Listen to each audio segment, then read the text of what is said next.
So this is where we were the last time we were together. This is the last slide that we did, talking about stoichiometry.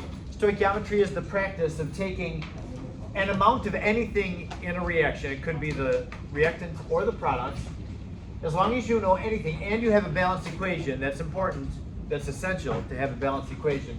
You can use the coefficient ratio, and that represents the relationship between the moles of the different terms.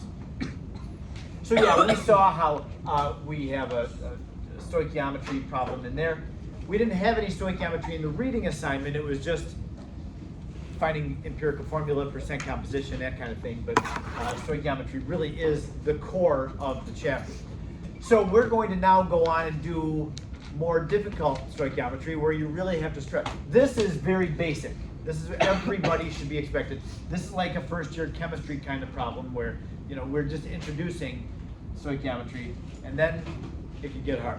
So if you remember, we had our slides out of order. So these next couple of slides, we already talked about the molecular formula. We did this hydrocarbon combustion problem. And now, before we do any other example problems, I do need to mention two other extensions of stoichiometry that we'll deal with. Percent yield is one of them. And you would have learned about last year percent yield both and limiting reactant. We're going to be revisiting both of those. Percent yield is it's a term that describes how efficient the reaction is at making products. How good is the reaction for making the products? For inorganic reactions, like we'll be dealing with for the rest of the year, we should expect very high percent yields. Inorganic reactions, because you just have ions moving around and really doing what they should do, expect high percent yields. If you get a 50% yield for an inorganic reaction, you've done something really, really badly or wrong. You followed up badly. If it's an organic reaction, remember how we talked about substitution reactions? How when you have a chlorine that substitutes onto a hydrocarbon, it prefers the tertiary carbon, but it could also go on the secondary or the primary. So you're going to have more than one product when you have organic reactions. So a lot of organic reactions, you don't expect a high percent yield because you can have multiple, you'll have side products, other things that we don't really want, but they get made as well. Labs, what's the acceptable percent? Well, it depends on what the lab is. Yeah, and not very often do I grade you based on your percent yield. There's usually something else that we're after. I'll just mention though, some of you will probably go into biochemistry. It seems a lot of people are real fond of biochemistry. That was, for whatever reason, I don't know, I was never into biochem. Biochem was my least favorite of all chemistry classes I ever took. But anyway, I mentioned that because biochem, because the molecules are huge in biochemistry, you're dealing with proteins, and these huge nucleic acid things, and you've got these big, huge molecules that are reacting. And so when you're trying to do a reaction, sometimes in a biochemical reaction, the scientists are thrilled if they can get like a 3% yield. Like there's so many different places for reacting things to attach to in a big molecule that I was at a lecture one time where the lady, she was elated that they could get 3% yield out of their biochemical reaction. She said that was excellent yield. I thought, 3%? My gosh, but you have to understand that not everything is very simple, just ions coming together. There's some big, huge molecules with a lot of complications. So, but man, it's still 30 plus years later, it strikes me as, man, she was happy with 3%, but it depends on what you're reacting. This guy. You might be happy with 3% on testing here. He said he can do better than 3%. By Rishi. Okay, now another thing, oh, by the way, a percent yield, we find it, and I know this is a review, so I do expect you to come in, and even if it wasn't like right there in your memory, we should know that percent yield is found by taking the experimental result, that's the actual yield, what we actually get by running the reaction, divided by the theoretical yield. The theoretical yield is the amount of product that we calculate we're going to get when we do stoichiometry. So theoretical yield is always the stoichiometric answer. we'll do an example with that, so we'll get to practice that. The first example we do, though, is a loaded example. It's going to have both limiting reactant and percent yield for us to contend with. So let's talk about limiting reactant as well. Limiting reactant is very important because when you have multiple reactants, and usually you do, not very often do we have a decomposition reaction where there's just one reactant. So there's more than one thing reacting. Whichever of those things that reacts runs out first, that's what dictates how much product we're going to get. You can have like a ton of one reactant, but if you only have a small amount of the other reactant, the reaction doesn't go very much, and then as soon as that small amount runs out, the reaction immediately stops, and there's nothing else that can be done unless you go get more of that reactant that ran out. So the limiting reactant is really important to know. I'm always going to expect that when you have a reaction in any problem, and this goes well past chapter 3, we're going to learn tools for stoichiometry now, and then it's going to carry us all through the year. We'll do more stoichiometry in here than any other thing that we'll do. Almost every chapter has stoichiometry in it. Like seriously, until we get to the bonding chapter at the very end, I think we'll do stoic every chapter. So we have to get very good at this. And no matter what chapter we're in or what context we're doing, if you know both amounts of reactants, or if there's more than two, all the amounts of the reactants, the first thing you always do is find the limiting. And I expect anytime you need limiting that somewhere in your problem solving, you're going to have the symbol LR, like showing me that you knew that you had to find the limiting reactant. So yeah, this is a big deal. Now, you learned last year how to find limiting reactant. I'm going to show you a faster way to do it this year. Last year, I don't know this for sure, but if you had a simple reaction like sodium plus Cl2 yields sodium chloride, it has to be balanced. We'd have a 2 there in front of sodium and 2 in front of the NaCl. If let's say I have 10 moles of this and 10 moles of this. Anytime you know the amount of both reactants, if I ask you anything about the reaction, you're going to have to find the limiting reactant. So which one runs out first? I need twice as many moles of sodium as chlorine because they react in a 2-to-1 ratio. Every time one chlorine reacts, 2 sodiums are going to react. It's going to run out faster than that does. Last year, you would have determined the limiting reactant. I think you would have been taught to take the first reactant and use stoichiometry and see how much product it would make. So 10 moles of sodium in a 2-to-2 ratio with the product should make 10 moles of sodium chloride.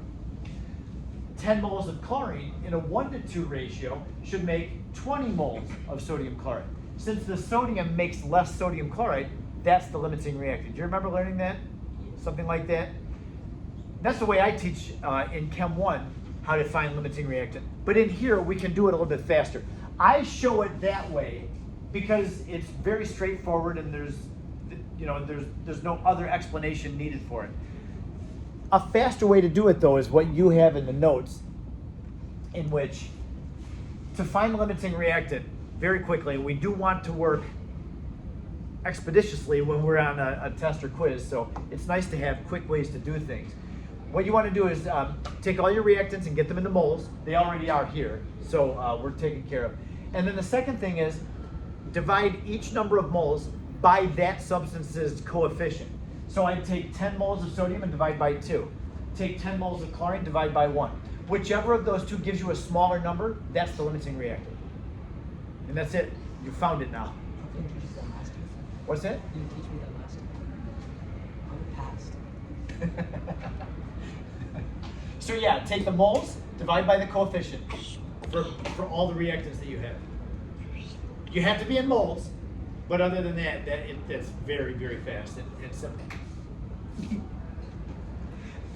I don't do that, and we don't do that in Chem 1 because the students in the first year chemistry class that aren't real quick and sharp in math, they have a hard time understanding why that is. If you don't really understand why, I mean, you can memorize to do that, but if you don't understand it, it doesn't really register.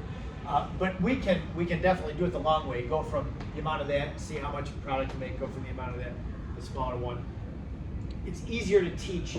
So, and I think easier for the more general students to understand. Okay, so here we go. I have a problem. I'm going to walk through this problem with you, only because it's so rich in so many. There's a lot of steps that we have to do for it. Percent yield. So we have a simple reaction, simple synthesis reaction. Lithium plus nitrogen makes lithium nitride. We have some information about quantities here. We have 47.8 grams of lithium reacting with 27 liters of nitrogen gas, liters of a gas.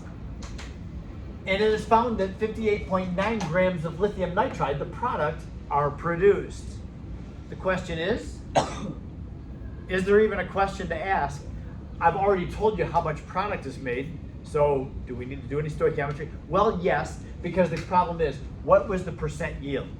58.9 grams of lithium nitride may not have been all that was able to be made or all that was possible to be made. So we're going to have to find the limiting, sorry, not the limiting, we will have to find the limiting. We'll have to find the percent yield to see how effective this reaction was. Okay, so the first thing I would suggest that we do, all of us, is identify what information we're given in the problem and organize it. I'm a big proponent of this. If you are one who you ain't got time for that, you just want to get right to the problem and start the calculations, then knock yourself out. But I think it is very helpful to be organized. Take the moment, and that's all it is, and write down underneath each term how much you have.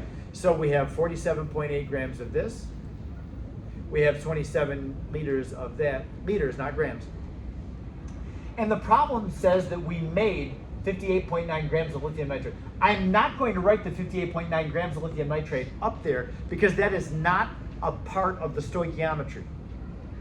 That's how much the reaction after it was done produced. So I'm just going to label that down here. I'll use red still.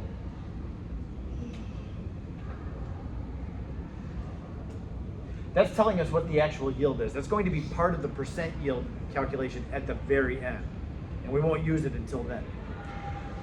Most of the work in this is finding what the theoretical yield of the product is. The theoretical yield we're going to call X, and we need to know how many grams it is. Now, when I say grams of theoretical yield is, the theoretical yield is the amount of product that would be made if the reaction went perfectly. If the reaction had no complications at all, if it went as the paper intends that it should, that's how much we would get. Okay? So, first thing that we're going to do is, since we have both amounts of reactants, we have to find the limiting reactant. We have to find which one runs out first so that we can use it to figure out how much product is expected to be made. Limiting reactant, as we just learned on the previous slide, we're going to convert both of these into moles. The first one, the lithium, is easy to convert into moles because it's a solid, so we have the mass of it, and we'll just do a little mole conversion. 47.8 grams of lithium converted to moles. 1 mole of lithium. Periodic table says that the molar mass of lithium is 6.94 grams. Even though I told you I don't go to the hundreds place, I'm going to here because I had 3 sig figs to start with, and I don't want to limit my sig figs by only going to the 10th place. So when I have a small enough molar mass that only gives me 2 sig figs, I'll use another decimal place. That's the only time though. I generally like to go just to the 10th. Okay, and that's it. That'll give us moles of lithium, so we can get an answer for that. We'll do that in a moment. With the nitrogen now, the nitrogen is a gas and is given in liters, so we have 27 liters of nitrogen. Isn't this like that 22.4 thing? Thank you for saying that. Say that louder. 22.4. Do we use 22.4? Does anybody remember, there's a certain thing about using 22.4 liters. Oh man, I dropped this and it went crooked on me. Hopefully it still works. Oh good. That's our mole to liter rate conversion, which is what you just said. However, that's only good when it's liters. If the gas is at STP. You remember learning about that? If the gas is at standard temperature and pressure, then 1 mole of the gas equals 22.4 liters. Is this reaction done at STP? It doesn't say that in the problem. Can we assume that? Well, keep in mind that standard temperature, which is part of STP, standard temperature is 0 degrees Celsius. Do we expect that this thing was run at 0 degrees Celsius? No. Nobody keeps the lab at 0 degrees Celsius. They wouldn't get anybody to work there. So we are not able to use 22.4. So I will tell you, for this entire course, anytime you write down the number 22.4, you need to ask yourself, is this thing at STP? If you cannot for sure identify that it is, then you can't use that, yes? Will it tell us if it's at STP? It will tell you. That's the only way you would know. Okay. Yep. And since STP is not mentioned in here, we're not using 22.4 liters. Got it. Yeah? We need you if it isn't us. Okay, so what if we're not at STP? See this last thing that was written up here? They were acknowledging, okay, so it's not at STP, and here's how we can use then. Otherwise, if I don't know this last sentence, then I can't do the problem, because I won't know. I mean, I could look up nitrogen, I guess, but the density of nitrogen is temperature dependent. So that's why this says, under these reaction conditions, the density of nitrogen is that. So we can use the density. The density gives us a connection between the mass of nitrogen and the volume of nitrogen, which we start with the volume so we can get to the mass. If we know the mass, then we can convert to moles. Okay, so that's what I'm going to use this density. I'm not going to go off to the side and use the density D equals M over V formula. We'll just use this as a conversion factor. Since I'm starting with liters, I'll just say, okay, well, 1.25 grams of nitrogen is equivalent to 1 liter of nitrogen. That's what this conversion factor tells us. Now, this is taking us to grams of nitrogen, so now we can do a mole conversion. 28 grams of N2 on the bottom, and 1 mole of nitrogen on top. That gets us into moles. So, if you can't use 22.4 liters equals 1 mole, then the problem has to give you some other piece of information to be able to get you from liters of a gas into moles. So we got the density.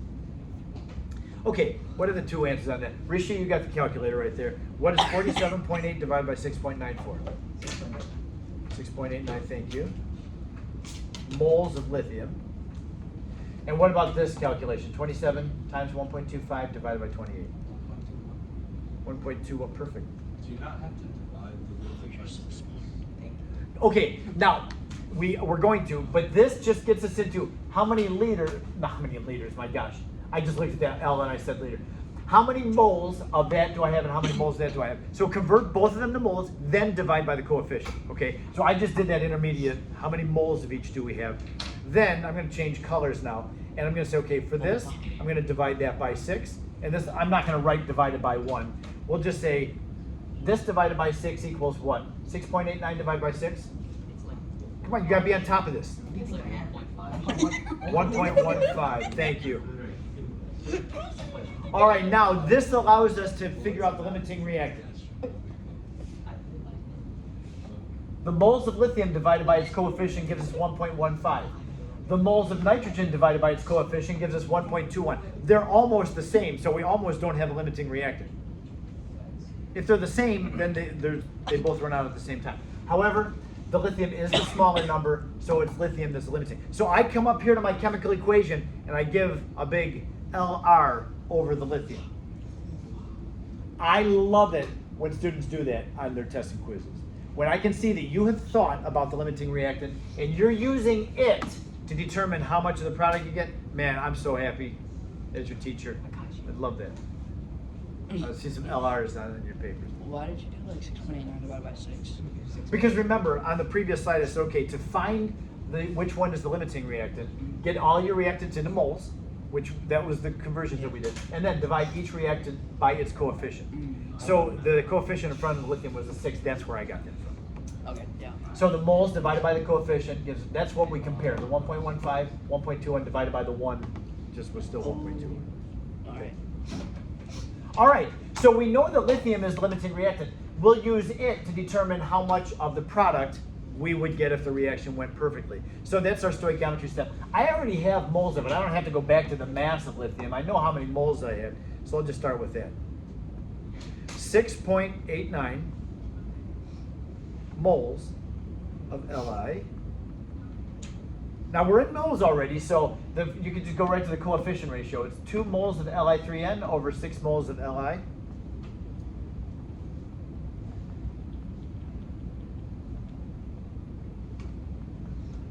And then one more step, find grams of Li3N. The molar mass of Li3N is 34.7.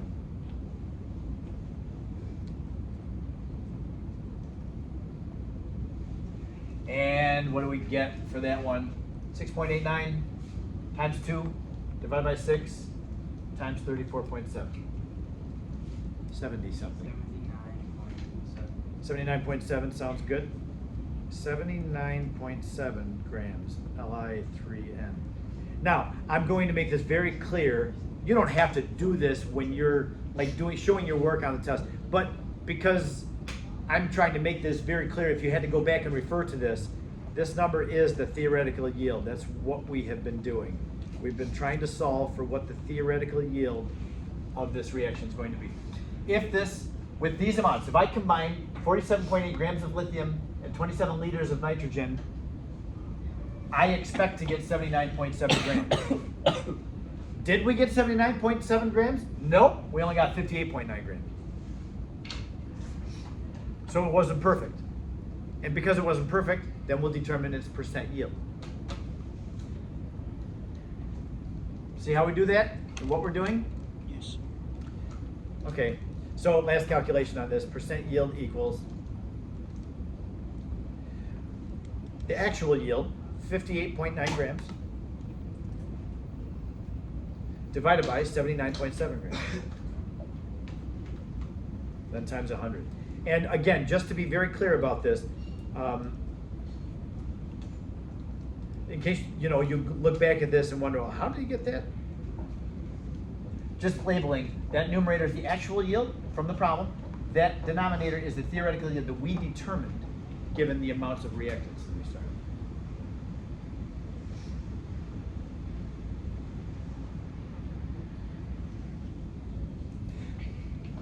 I think the only thing that would be unique or hard about this one was that nitrogen. A lot of people, if I just gave you that on the quiz without having done this, you would have tried to use 22.4. And that would have been wrong. Other than that, we're just going through all the stoichiometry that we learned in one problem. This covers everything about stoichiometry.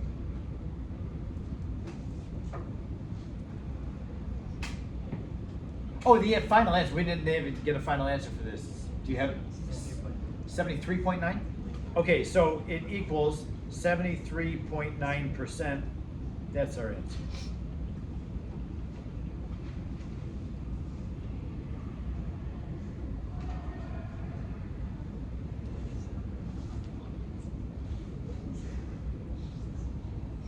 Any questions? Need a replay on anything here?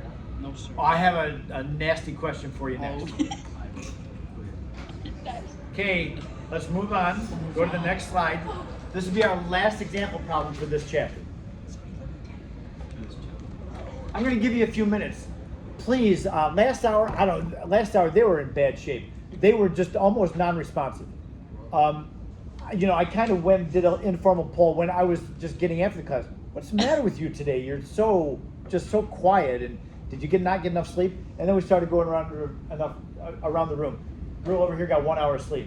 The guy right here got 2 hours of sleep. You know what? They're just starting to think, come on, don't do that to yourself. What are you laughing at? You got 10 hours of sleep last night? Yeah. Get some sleep at night. I mean, the occasional night you have to go to bed at 3 o'clock in the morning because you have several tests the next day. Okay, but don't tell me that you had to stay up until 5 in the morning doing all your homework, when really the truth is that you were watching YouTube from like 11 until 3, and then you decided you needed to do some homework, so you only got 1 hour of sleep. Come on, treat yourself right, get the sleep that you need. 1 hour of sleep. Mr. Moore. Yeah, 1 hour. How can you? I'd rather not sleeping Yes, sir, more. The only reason I stay up late is for chem. I know. If you're going to bed at 5, just mail it in. Mr. Moore. Mr. Moore, the only reason I stay up late is because of chem. I'm just doing chem. I appreciate that. Okay, so I mentioned that to say, looks like you have a pulse this morning, which I really appreciate. Feel free, and I encourage you, take a look at this and try to wrestle with it for a moment. But then feel free to talk to people around you and hey, what are you doing here? How far did you get? Try this. Try this.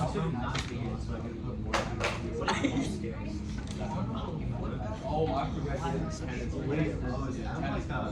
Is M just a variable that's saying like? Is M just a any element or is? M is an element.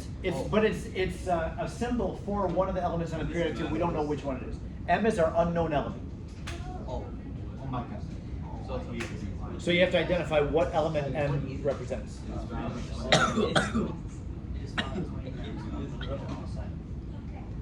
Mr. Moore, I was coughing. You can ask this guy. I was coughing so much last night. Oh shit. Okay. If you would have missed today on another reading quiz day, we would have probably gone and invaded your house. Bro, I'm never Drag missing. you to school. I'm never missing another reading quiz again.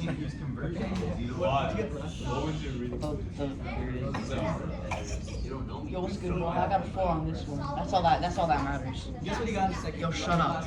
Yo, what's your grade in this class? Tell everybody. Tell the whole class. All right, focus on this. Try to do this. I didn't know start. Wait, hold on. I still have it. I'm just writing the number 12.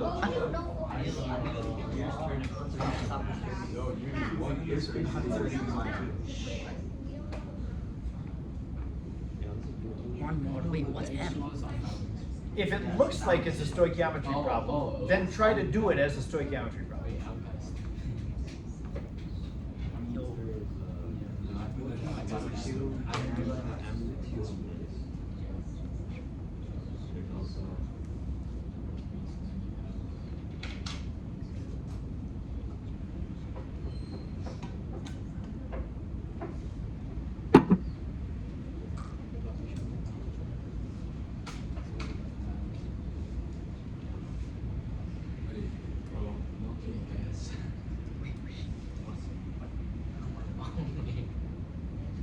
Bro, Mr. Moore, I have one question.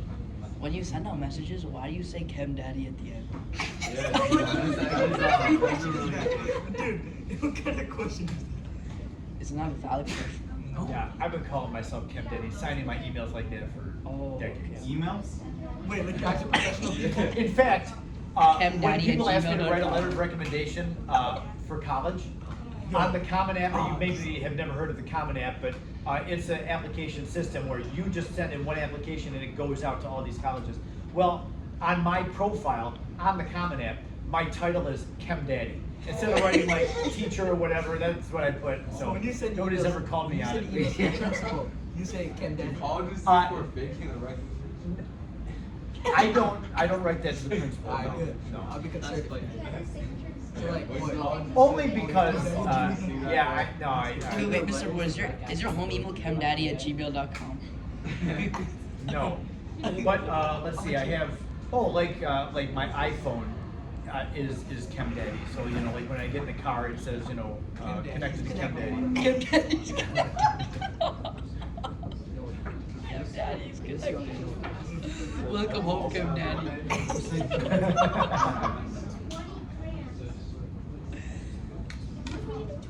We're having trouble focusing. We're still not getting enough sleep. All right, get enough sleep at nightoime and try this. No one forgot I'm recording this conversation. Really, bro, what is important? It's just like you're there. No, stop. Because I just went night. What is? Oh wait, I don't know what this is. Wait, Mr. Moore, how are we supposed to do this? We don't know the. Oh, I can probably guess. If I Are we supposed to what? Wait, never. If I plug in enough. Well, no, if I plug in enough, I'll figure it out. +3 charge. Oh, is that how we're gonna get? No metal. Oh, I don't know. Did you see that it was an unbalanced equation? You should balance it. You should I balance don't even know how to balance, I bro. can balance it, it does nothing. That's all it can do. I wasn't here. That's not it. That's not all there is to it, but that definitely needs to be done. What would it be? Yo, it's 2.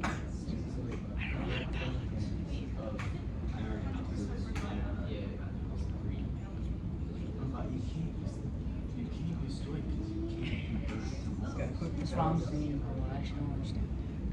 Sebastian, yes, you can. So if you have 48 plus. How do you balance? Oh, balancing. Oh, this potato. you can use stoic to get Oh, are you saying have the equal amount of both? Bro, I wasn't even here looking at it. The problem says nothing about percent yield, so when it doesn't, you can assume that there's 100%. Assume the reaction goes perfect. Does that ever happen when the reaction goes perfect? No. Yeah, we get 100% yield. If it's an organic reaction, yeah. Remember last semester? You just said I got 100%. Last Remember Just that? or more. It was me. It's probably because of Pooney or Abdullah. Like 100% yield isn't we fudge the numbers to make it 100%. A lot of times that's what happens, yeah. I didn't watch it. I got it. But no, when we collect to precipitate, you can expect to get 100%. Have you ever seen someone get, what's the lowest percent you usually see? Negative. Well, sometimes people make calculation errors and they get like a huge. Oh, yeah, you Like not like remember that one time I got a negative. how bad have you seen someone messed up like Oh, actually This guy, right? Definitely. like 30%? Definitely argue. Bro, There's one thing that we do where we have to get the product and find the percent yield at the end, and it involves heating something. And at the end of heating, when you're heating it to try to get rid of the water vapor, a lot of the solid splatters out of the container. So I have people that just watch the solid all splatter out of the container, and then they just leave it there on the countertop and never put it back in the container and take the mass of it. That's a pretty bad mess up. I think to myself, how can you watch that all splatter out and not think, I probably need that? it's But like they could have grabbed it and put it back. yeah, we just slide it off back into their cup when it goes. 200. Wait, what does that mean? You have a 200? All right, does anybody have a lead on how to do this one? Not at all. Any suggestions at all? What are you saying back there, Michigan? Yeah, let me Nothing? Let me start. Nothing productive? You start by writing. He wants to start. Okay, Sebastian, what do you got? I was just saying, let me start the equation. Let me figure. You start by writing 20 grams. Does it look like a stoichiometry problem? Yes, sir. It does. It looks like we're starting with an amount that we know of this. I think the problem implies well enough that we have an excess of hydrogen. It says 20 grams of the metal oxide will lead to the production of 14.2 grams. So we can assume that there's enough hydrogen that all 20 grams reacts of this first reactant. So 20 grams reacts and makes 14.2 grams of that product. We know that when we go from one thing in a reaction to another thing, then we're using stoichiometry. Let's go ahead and set this up like a stoichiometry. Do we see what the unknown is? Do we see what the problem is in this problem? Do we actually understand what they're asking us to do? Identify the unknown idea. What is M? What element is M? What metal? Because it tells us it's a metal somewhere. Yeah, it's a metal oxide. So let's set this thing up so that it looks like stoichiometry. So I'm going to go to blue here, and we'll do 20.00 grams of M2O3. Well, when we go from mass of this to mass of this, the first thing that we have to do is convert to moles of this. We have to do a mole conversion, which needs its molar mass. Well, since I don't know what M is, I don't know what the molar mass of M2O3 is, I have to use something though. So let's call, because we don't know what M is, let's give it a variable name. Let's call it X. So 1 mole of M2O3 has a mass of, 2x plus 48 grams. So there's 2 M's and 3 O's. The 2 M's are going to be a mass of 2x. The 3 O's are going to be a mass of 48. You see what I'm doing? You guys were on that path? Good. I was Great. on it. I got that, Mr. We do actual math. Okay, now the next thing is, now that we're in moles of M2O3, we can use the coefficient ratio. That's why we had to balance the equation. It's a 1:2 ratio. So you're going to put 2 moles of M over 1 mole of M2O3. That gets us to moles of M. Last step. We need to go to the mass of M. And that means use its molar mass, which we don't know, but we called it X before, so we're going to stay consistent with that. We're going to say every 1 mole of M would have a mass of X grams. When we do this stoichiometry, we're going to have the mass of this going to the mass of this, and we know what the mass of M is at the end. It's 14.20 grams. So this calculation that we've just done equals 14.20 grams, and now we have an algebra problem. Do the algebra, solve for X, then you can answer what M is. I'll leave the rest to you. I've had people that are having an awful time with this algebra because you have a quantity down here. Take a moment and do the algebra. And figure out what element it is from your periodic table. Leonie, have you gone that far and you haven't? Okay. We started with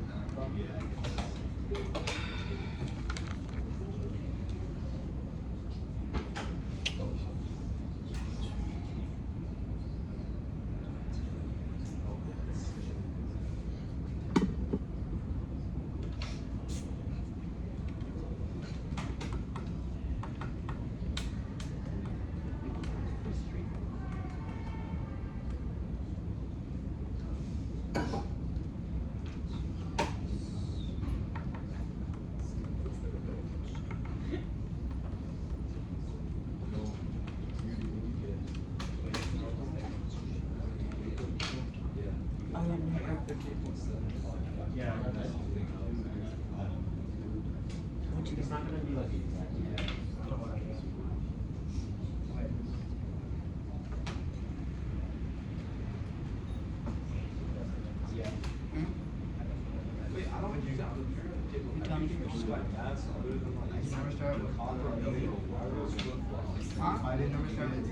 No. I got nickel. Nickel.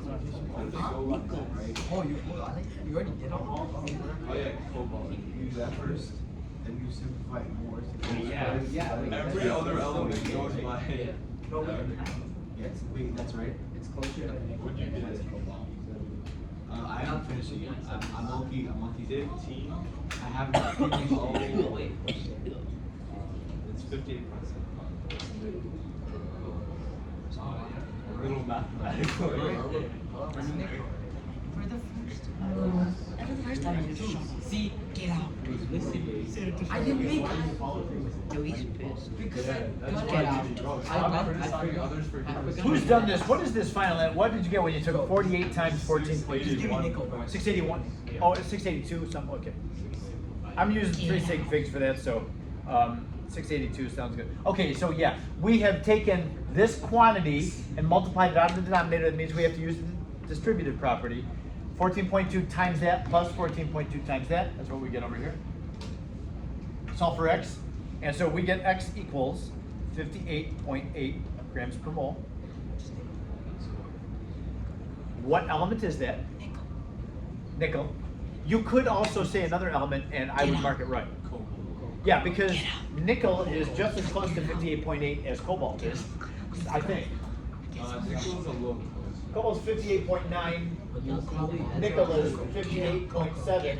So yeah, with only 3 sig figs, yeah, I mean, if you go out another digit, nickel's a little bit closer. But in nickel or cobalt, either one would be okay with me. Why is cobalt performing? Yeah, because cobalt just happens to have a couple more neutrons in its stable isotope, so yeah, it gives it a little higher mass. That happens a couple of times on the periodic table where an element comes before another element, but it's got a higher mass. You might be kind of intimidated thinking, whoa, these are problems that I would never have known how to do. And that's why I use them as class examples. So when you start doing the homework exercises, now you've got a little bit more expanded thinking about how you can do these problems. You got more tools in your toolbox. So you should be in a pretty good spot to be able to do all of the homework exercises by the end of the week. You're able to do them all. And do them all. We will talk. Can I just mention a couple things? Gang, I know that, let me have your attention, please. When we get here on Monday, we're going to start an experiment. And let me just give you a quick rundown of what the experiment is like. We're doing this thing called the mixture precipitate lab. We change up sometimes what combination of reactants we use in this lab. So this is the yellow year. So you're going to get from me on Monday, I'm going to have a small sheet of paper for you. It's going to have 2 ionic compounds mixed on your sheet of paper. There's going to be a white solid and a yellow solid on your paper. That's what it says. Obtain a solid mixture sample. That's what that is. By the way, the paper that you get is going to have a sample number on it. You need to make sure that you write that sample number down. Measure the mass of it, and then I want you to put it into a beaker and add some water to it. Both of those solids are soluble in water. They will both dissolve in water. However, the combination of ions in that thing, when they dissolve in that mixture, one of the products of the ions mixing with one another is going to be an insoluble solid. We call that in chemistry a precipitate. You're going to have a precipitate that forms and it makes the solution all cloudy. It's never going to go clear on you because you're going to have all this solid in there that doesn't dissolve. That precipitate needs to be isolated. We're going to eventually have to figure out what the precipitate is, and eventually you're going to need to answer some stoichiometry question. I'm not going to tell you at first what the question is, but you're going to have to do some stoichiometry, and it's all going to be based on the initial solid mass, where it says measure its mass up here. So you're going to have the mass of the initial mixture of solids, and you're going to have the mass of the precipitate. From that, you're going to be able to do a little stoichiometry and answer a question that I have. This is a hard lab. I'm telling you right off the bat, you've been waiting for a lab, and now I'm going to give it to you. You're going to feel like, oh my gosh, labs in here are so hard. This may be the hardest lab of the year. Welcome to chemistry.